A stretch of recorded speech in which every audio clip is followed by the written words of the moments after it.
नमस्कार, स्वागत है आपका ओपिनियन बिहार चैनल में। देखिए, बक्सर में आज प्रशांत किशोर पहुंचे। वहां का माहौल पूरी तरह बदल गया था। उन्होंने अपने भाषण में नीतीश कुमार पर अब तक का सबसे बड़ा हमला बोला। एक तरीके से पीके ने कहा कि यह धरती क्रांतिकारियों, यहाँ से अंग्रेजों के खिलाफ सबसे बड़ी लड़ाई छेड़ी गई थी और यही जगह है जहाँ कभी नीतीश कुमार के काफिले पर जनता ने पत्थर चलाए थे। आज वही जनता फिर से तैयार है और अब यहां से नीतीश कुमार का हिसाब किया जाएगा।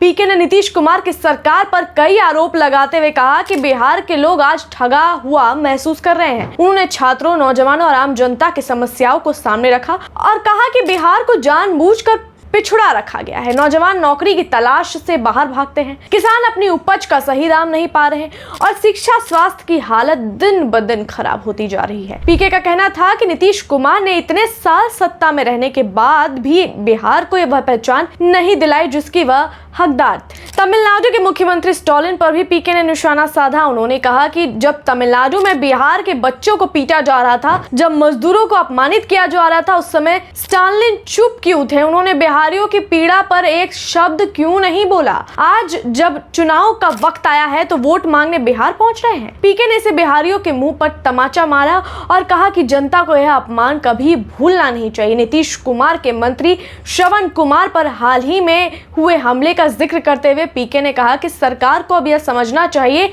कि जनता का गुस्सा किस स्तर तक पहुंच चुका है। उन्होंने आरोप लगाया कि नीतीश सरकार ने पटना की सड़कों पर छात्रों को पीटा, आंगनबाड़ी और आशा सेविकाओं को लाठियों से दौड़ाया, यहां तक कि मुखिया और सरपंचों तक को बख्शा नहीं। अब जब यही नेता जनता से वोट मांगने जाएंगे तो जनता भी इन्हें इसी तरह दौड़ाएगी और मुंह तोड़ जवाब देगी।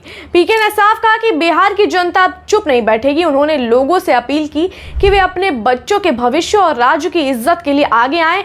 यह वक्त है जब बिहार को सही दिशा देनी है और नीतीश कुमार जैसे नेताओं से छुटकारा पाना है। उन्होंने नीतीश कुमार पर सीधा निशाना साधा है और बदलाव चाहिए ऐसा बोला है। बक्सर की इस रैली ने साफ कर दिया है कि जनता अब जाग चुकी है और नीतीश सरकार के खिलाफ माहौल तेजी से बदल रहा है।